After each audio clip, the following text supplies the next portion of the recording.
Hello everyone, this is Roshit and you are watching UI developer code. तो guys, आज का हमारा टॉपिक है टाइप्स ऑफ इमेजेस फाइल।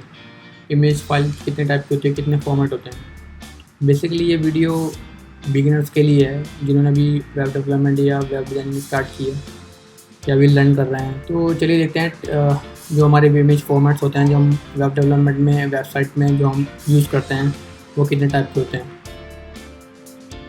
तो वैसे तो बहुत सारे इमेज फॉर्मेट होते हैं लेकिन जो चार ये इम्पोर्टेंट इमेज फॉर्मेट होते हैं: JPG, PNG, GIF and SVG. तो इस वीडियो हम इसी के बारे में आज डिस्कस करेंगे। तो ये हैं चार image format: JPG, PNG, GIF, SVG. And ये रही इनकी full form: JPG joint photographic expert group, PNG for portable network graphics, GIF graphics interchange format, and last में एसवीजी स्केलेबल वेक्टर ग्राफिक्स। ये तो हो गई फुल फॉर्म की बात, बट एक्चुअल में ये होते क्या है और इनको कब यूज़ करना चाहिए और कहाँ यूज़ करना चाहिए, चलिए उसको देख लेते हैं। तो इस इमेज से आपको काफ़ी सारी चीज़ें क्लियर हो जाएंगी। तो मैंने इसका नाम दिया top image format for web development. मतलब जो चार इमेज फॉर्मेट जो हैं, मैक्सिमम टाइम में यही फॉर्मेट हम यूज़ करते हैं वेब डेवलपमेंट में। तो सबसे पहले देख लेते हैं रास्टर। तो रास्टर कौन कौन सी इमेज रास्टर होती है: जेपीजी, जिफ, पीएनजी, ये तीनों रास्टर होती हैं। और वेक्टर कौन सी होती हैं? वेक्टर जेपीजी, जिफ, पीएनजी तो वेक्टर नहीं होती, एसवीजी वेक्टर होती है। इट मीन्स ये तीनों जो फॉर्मेट हैं तो रास्टर इमेज के फॉर्मेट हो गए, और जो एसवीजी होती है वो वेक्टर इमेज फॉर्मेट होता है। अब सबसे पहले इन दोनों के बीच में डिफरेंस ही देख लेते हैं कि रास्टर और वेक्टर में डिफरेंस क्या होता है। रास्टर इमेज कौन कौन सी होती है, मतलब ये रास्टर नाम आपको शायद आपने पहली बार सुना होगा। ये रास्टर होता क्या है? तो सिंपल मोटा मोटा भी समझिए कि रास्टर इमेज वो इमेजेस होती हैं जिनको अगर हम जूम करके देखते हैं तो वो ना इमेज पिक्सेलेट हो जाती है, उनकी क्वालिटी धीरे धीरे डाउन हो जाती है। जैसे हम अपने मोबाइल से इमेज क्लिक करते हैं तो हम चाहते हैं कि हमारी इमेज की क्वालिटी और ज़्यादा बेटर हो जाए, ज़्यादा से ज़्यादा बेटर हो जाए। जैसे हम मोबाइल अच्छा मोबाइल खरीदते हैं, या फिर हम जो DSLR होते हैं, क्वालिटी को मेंटेन करने के लिए हम वो अच्छे से अच्छा DSLR खरीदते हैं। तो जो बेसिकली आप ये समझिए कि जो रास्टर इमेज वो इमेज होती है जो पिक्सल्स में डिवाइड होती हैं। चलिए थोड़ा सा डीप समझ लेते हैं कि रास्टर इमेज को ग्राफिक के जरिए समझ लेते हैं। सपोज करिए कि ये एक इमेज है, तो इस इमेज में क्या होगा, जो रास्टर इमेजेस होती हैं वो ऐसे छोटे छोटे पिक्सल्स में डिवाइड होती हैं, और हर पिक्सल में एक कलर होता है, मतलब हर पिक्सल एक कलर होल्ड करके रखता है। तो जैसे ही अगर मैं इस पिक्सल को, इस रास्टर इमेज को जूम करता हूँ तो ये मुझे उस इमेज में छोटे छोटे से पिक्सल्स नज़र आने स्टार्ट हो जाएंगे और इमेज की क्वालिटी डाउन हो जाएगी। जैसे मैं आपको इस वाले एग्जांपल से समझाता हूँ। जैसे मैंने इसमें रास्टर लिया है, उस साइड में वेक्टर लिया है।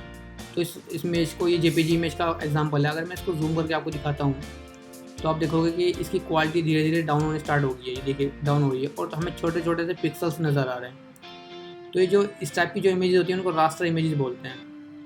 और अगर आप राइट साइड में देखेंगे, ये वेक्टर इमेज का एग्जांपल है। इसको मैं कितना भी जूम कर लूँगा, इसकी क्वालिटी मेंटेन रहेगी। कितना भी जूम कर लूँगा, उसकी क्वालिटी मेंटेन रहती है, तो ये पिक्सेलेट नहीं होता।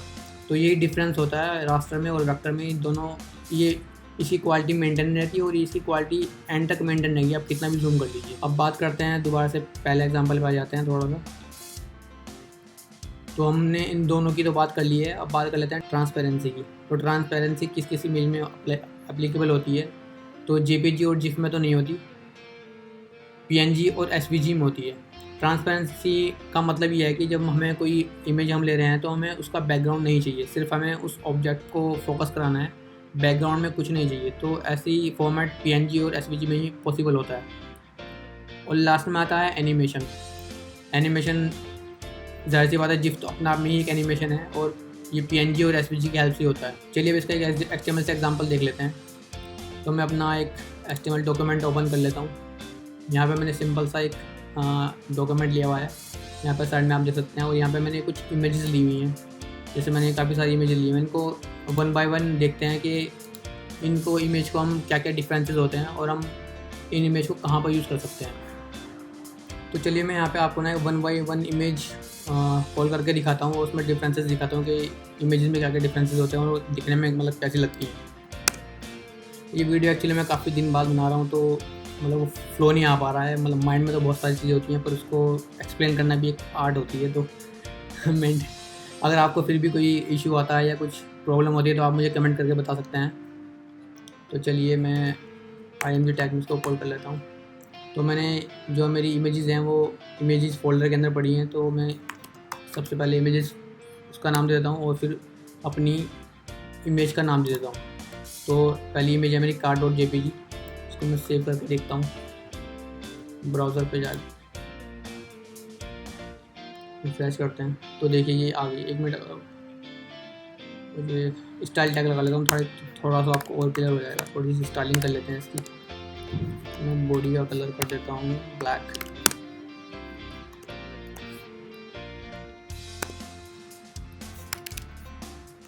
अब सेव करके देखते हैं। हाँ देखिए, तो ये पूरा साइड में बॉडी का कलर मैंने ब्लैक कर दिया है और ये मेरी इमेज आ गई है। अब मैं इसके बाद मैं दूसरी इमेज लगा के देखता हूँ। मैं इसको काम बोलता हूँ, मैं इसको डिव में बंद कर देता हूँ।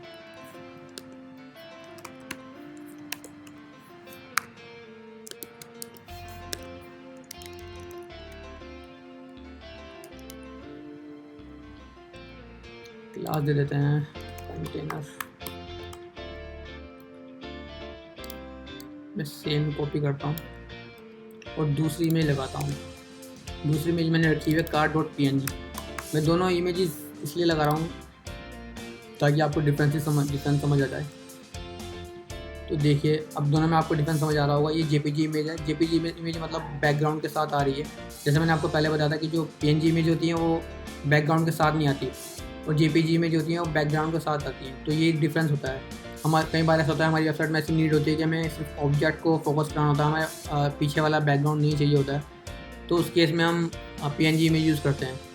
अदरवाइज़ हम JPG इमेज यूज़ करते हैं। जब हम बात आती है हमें इमेज की क्वालिटी दिखानी होती है लाइट वेट में, तो हम JPG यूज़ करते हैं क्योंकि PNG JPG से थोड़ी सी हैवी होती है। तो PNG का यूज़ तभी किया जाता है जब हमें बैकग्राउंड नहीं चाहिए होता। तो अब दूसरा एग्जांपल देख लेते हैं। JPG PNG देख लिया हमने। अब मैं आपको एक GIF इमेज दिखाता हूँ लगा के। सेम ही कॉपी कर लेते हैं।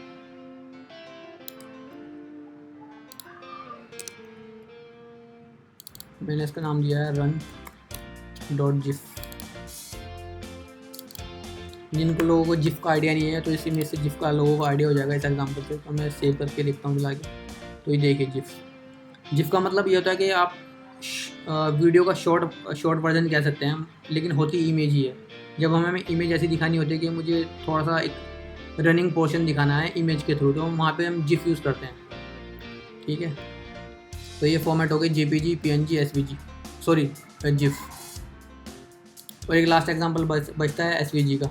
SVG का भी मैं लगा कर दिखा देता हूँ। तो ये SVG मेरे पास इमेज नहीं थी, तो मैंने अभी इसको डाउनलोड किया है WhatsApp.svg। तो इसको भी कॉल करके देख लेते हैं।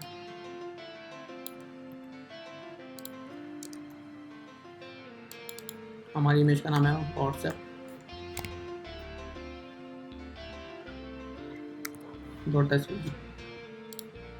इसको सेव करके देखते हैं। चला ये JPG है, PNG है, फिर मैंने बाद में लगाया था GIF और सबसे लास्ट में देखिए WhatsApp लगाया है। तो ये इतनी बड़ी इसलिए दिख रही है क्योंकि मैंने इमेज का कोई भी साइज़ अभी डिफ़ाइन नहीं किया हुआ है। चलिए हम इमेज का साइज़ डिफ़ाइन कर देते हैं ताकि इस इमेज को हम हैंडल कर पाएँ। तो मैं यहाँ अपनी CSS में लिख देता हूँ, विथ में लिख देता हूँ 400 पिक्सल, ताकि मुझे 400 पिक्सल की जितनी भी इमेजेस मैंने लगाई हैं सबका साइज़ 400 पिक्सल हो जाए विथ। सेव करके देखते हैं। अभी बिल्कुल सबका साइज़ 400 पिक्सल हो गया। तो इस एग्जांपल से आपको क्लियर हो गया होगा कि JPG इन सब में क्या डिफरेंसेस होता है और कहाँ कहाँ इनको यूज़ किया जाता है। एक मैं एग्जांपल और देता हूँ, प्रैक्टिकल एग्जांपल में आपको और दिखा देता हूँ कि हम SVG या फिर PNG फाइल कहाँ पर यूज़ करते हैं। सपोज़ कीजिए मेरा एक हेडर है, यहाँ पर ऊपर हेडर है और मुझे उस पर अपनी कंपनी का लोगो लगाना है। हम कोई वेबसाइट बना रहे हैं तो मुझे उस पर एक लोगो दिखाना है। तो लोगो जाहिर सी बात है वो लोगो इसी टाइप का होगा जिस पर कोई पीछे बैकग्राउंड नहीं होगा। तो उस कंडीशन में मैं या तो PNG यूज़ करूँगा या फिर मुझे SVG यूज़ करना चाहिए। चलिए इसको एग्जांपल से देख लेते हैं। तो मैं क्या करता हूँ, यहाँ पे मैं अपना कोड हटा देता हूँ। यहाँ से भी मैं हटा देता हूँ। मैं आपको हेडर बना के दिखाता हूँ। तो यहाँ हम सिंपल ले लेते हैं हेडर और इसमें मैं इमेज ले लेता हूँ। इमेज में WhatsApp ही यूज़ कर रहा हूँ ताकि आपको अच्छे से क्लियर हो जाए। whatsapp.svg। मैं इसको png भी ले सकता हूँ, लेकिन svg की क्वालिटी है कि मेंटेन रहती है, जैसा कि मैंने अभी आपको थोड़ी देर पहले बताया था। png की क्वालिटी मेंटेन रहती है, अगर हम उसको जूम करेंगे तो वो पिक्सलेट हो जाएगी। व्हाट्सअप की क्वालिटी किसी भी स्क्रीन पर चेक करेंगे आप, सेम क्वालिटी आपको मिलेगी, क्योंकि ये svg में है। तो चलिए इसको सेव करके देख लेते हैं। बॉडी का बैकग्राउंड ब्लैक आ रहा है, तो बॉडी का बैकग्राउंड हटा देते हैं। तो मैं हेडर का बैकग्राउंड कर देता हूँ उसको।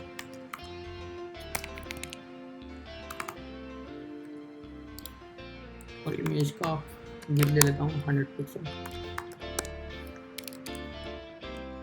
तो मैंने एक हेडर लिया है, जैसे यहाँ देखो हेडर, उसके अंदर मैंने इमेज ली है। जैसे कि आप नॉर्मली वेबसाइट पर देखते हैं, सबसे टॉप पर हेडर होता है और उसमें एक लोगो लगा होता है।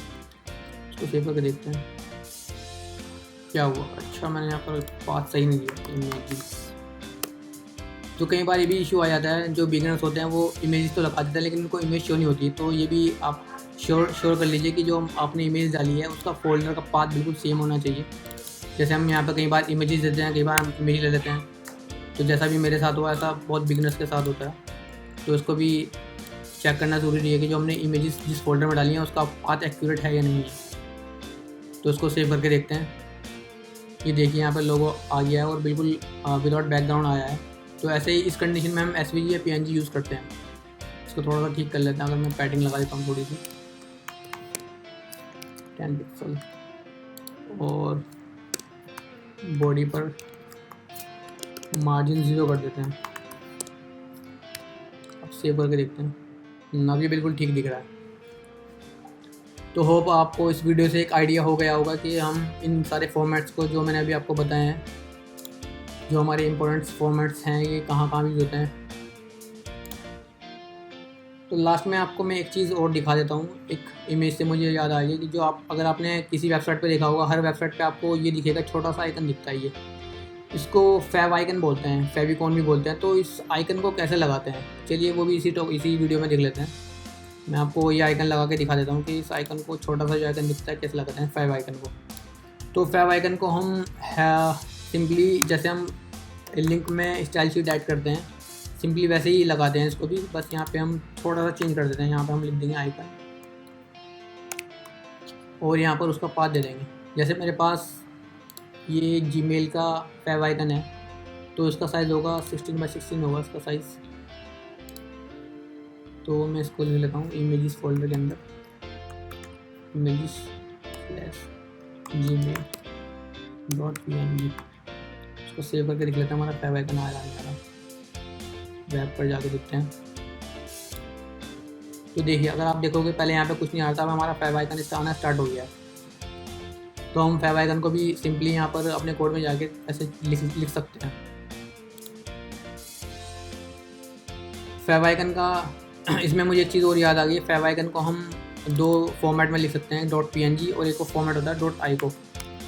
.ico भी मैंने पहले ही डाउनलोड करके रखा हुआ था, ये आप देख सकते हैं .ico। तो हम इसको दोनों फॉर्मेट यूज़ करके फेव आइकन को यूज़ कर सकते हैं। मैं इसको सेव करके देखता हूँ, तो आई थिंक कोई इशू नहीं आएगा। देखिए रिफ्रेश करके देखता हूँ, तो रिजल्ट मुझे मिल रहा है, सेम टू रिजल्ट मिल रहा है।